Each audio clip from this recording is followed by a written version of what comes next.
Ladies and gentlemen, welcome to another edition of Driving Perilously, a show in which we turn on the radio and talk about what it is that we find. Today I'm returning to a subject that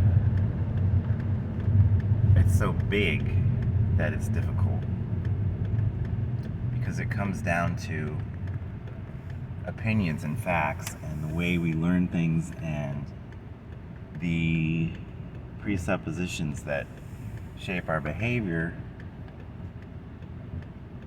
And what I've talked about in the past is the change that Christianity brought to the world.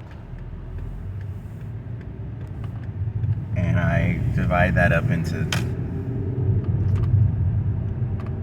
the medieval world was the turning point. But then, of course,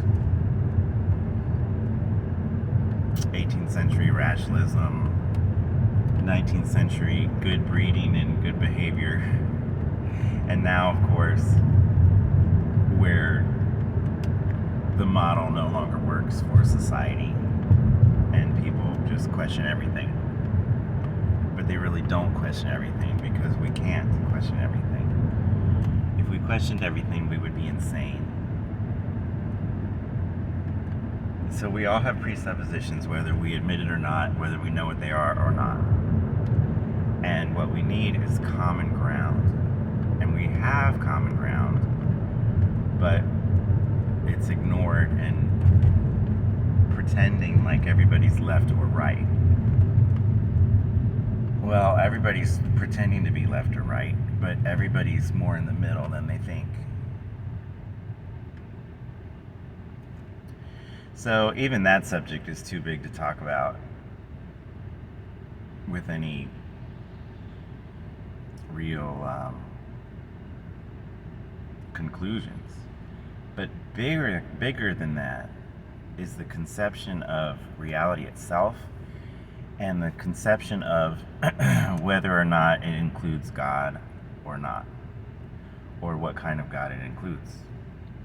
And that's the rub. Since Christianity, the discussion has been limited to, is there a good, all-powerful God?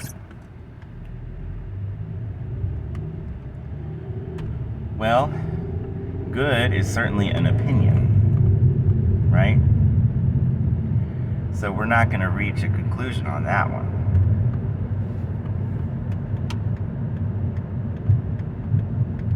All-powerful is impossible to define.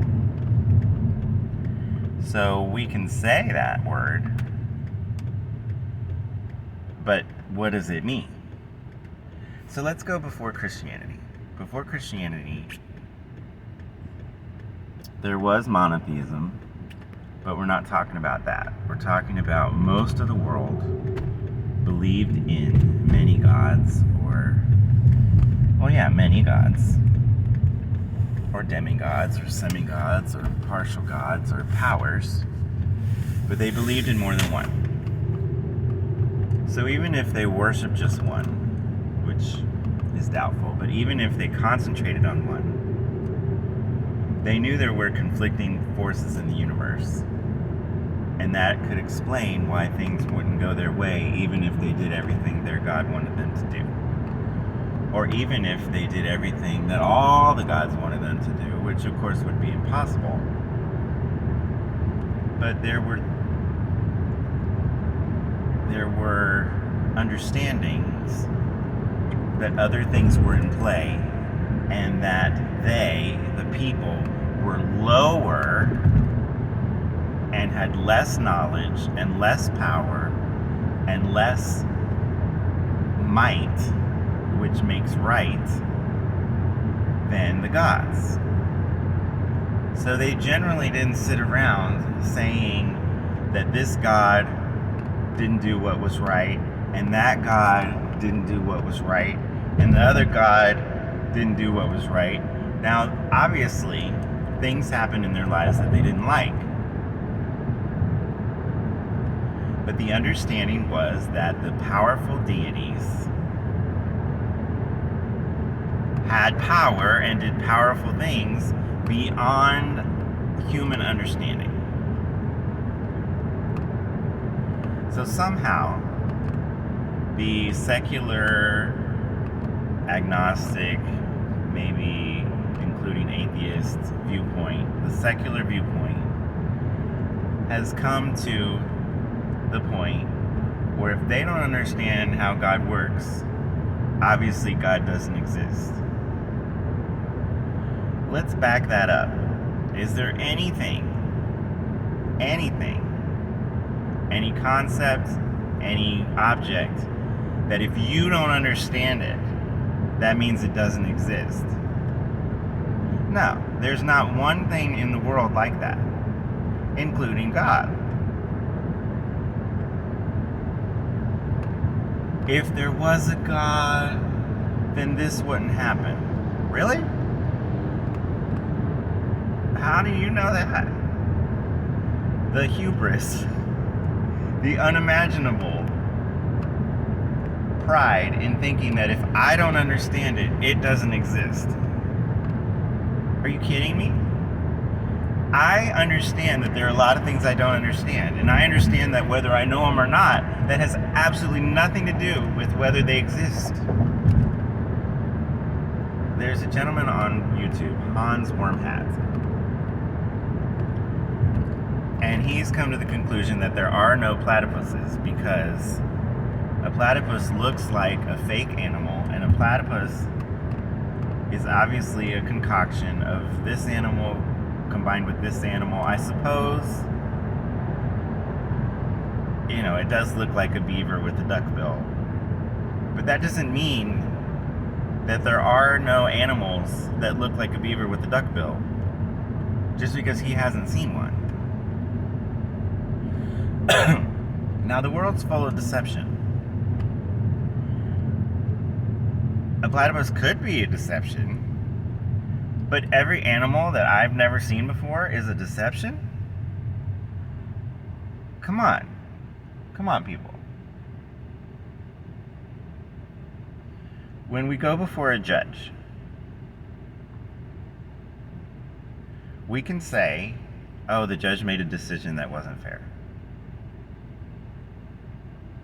But that doesn't mean there isn't a judge. Do you follow me? If God exists, such and such wouldn't happen. Really? That's like saying if the judge really existed, I really didn't get a jail sentence. No, there is a judge, and the judge gives out jail sentences, and whether you understand it or not, you have to go to jail for whatever time the judge says until politicians let you out for good behavior. But do you understand what I'm saying? The understanding of a thing does not mean it exists or doesn't exist. It just means that we've discovered a particular limit of human knowledge. We all know that there are things we don't understand because we haven't seen them, or we haven't thought of it, or we haven't heard of it before. And we all know that there are things that we've seen for decades that we don't understand. And there are things that we've heard for decades that we don't understand. We all understand that there are many things we don't understand. And in that category needs to go God. You don't understand God. I don't understand God. Yes, Christians are saying that they have a deeper understanding of God than non-Christians have. But everyone is saying that. They're not necessarily saying it, but everyone acts as if that's true. You act upon the understandings you have. And you think that your understandings are more complete than everybody else's, or otherwise you would switch to theirs. So everybody thinks that their understanding is important because that's the only way they learn anything, is from what they already know. You learn a little bit, and then you learn a little bit more, and then you learn a little bit more, and whatever you think you know, by definition, or by not definition, but by its very nature, if somebody else doesn't know it, you're saying they're wrong and you're saying you're right. There's no other way to operate in the world. Let's take gravity, a concept that's much simpler than the concept of God. Let's take gravity. Gravity is a certain percentage on Earth. You can spend your life wishing it was a different percentage. You can jump as high as you can and spend your life trying to jump higher and blaming it on gravity that you can't. You can refuse to jump because you want gravity to be less and it's not, so obviously it doesn't exist, even though it's affecting every day, every aspect of your life. Just pretend like it doesn't exist because it doesn't exist in the way you want it to exist. But your understanding of gravity has nothing to do with whether there's a gravity or not, or how it works, or to what degree. When you go before a judge, when we go before judges, we are submitting to their authority, and that could be because they know something we don't know, they have experience we don't have, they have the legal backing of the authorities. They get to judge because they're the judge. So if I don't like the way the judge is ruling, I don't like the way the judge is ruling. I don't have any logic to say, oh, I don't like the way the judge is ruling, there is no judge. I don't want to go to jail for 5 years, so I don't have to go to jail for 5 years. The judge is wrong, therefore I can ignore the judge. Now, obviously, you can ignore a judge. You can run away. You can change your identity. You can do all these things, but the judgment still stands, whether you like it or not. And yes, every religion is saying that they understand how things work more than the other ones. But we're all doing that. If I see the color green and you say it's blue, well, I could be wrong. You could be wrong. We both could be wrong. Or we could come to an understanding that green is a mixture of yellow and blue, and the exact defined or undefined point where it's got enough yellow to be considered green, where blue has enough yellow to be considered green, is a line that we can't agree upon. But it doesn't mean there's no such thing as green. It doesn't mean that green isn't yellow and blue.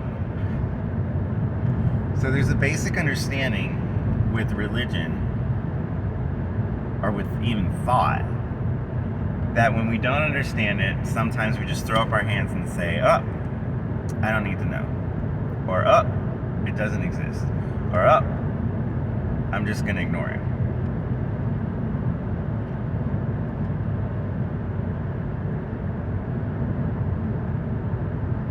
But there's a message that more people believe than any other message in the world, and you're going to ignore it because you think those people are hypocritical? Don't you think everybody's hypocritical to some degree? Don't you think everybody's incorrect to some degree?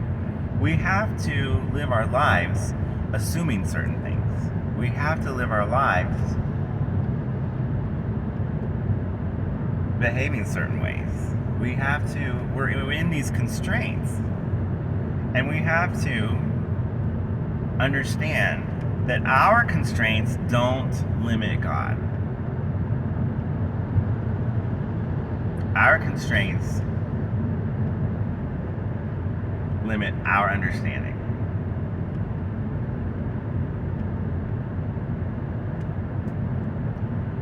So we've let our misunderstanding or our lack of understanding of smaller things affect the way we deal with this huge, biggest issue ever to exist. And that is dumb. So we're doing that as a society. It affects all of us to some degree. But if you have a belief system that you acknowledge, then you're doing that less than the people who won't acknowledge their own belief system. All right. So that was Driving Perilously, the show in which we turn on the radio and talk about what it is that we find. We're finding in sunny South Florida a rainy day, a cool day, the day before New Year's Eve, the day before Christmas Eve, and a biographical note. I'm in 2 shows. One of them is for Christmas Eve. I'm tired. And we'll see what the day brings. Hope everybody is having a good season. And next time, perhaps I will turn on the radio and talk about what it is that we find. A running tally of what's on the radio. Carol of the Bells was the clear winner of all the Christmas songs being played on the radio, and because it's mostly Christmas songs, Carol of the Bells was the real winner. Instrumental versions with mashups of other songs, vocal versions of choirs, and solos. So Carol of the Bells was the clear winner. But Let It Snow, Jingle Bells, Jingle Bell Rock, Have Yourself a Merry Little Christmas have risen in the ranks, and Rudolph have risen in the ranks. I'm not sure who's winning. Doesn't mean that no one's playing songs on the radio. It means I don't know who's winning. So everybody have a good day.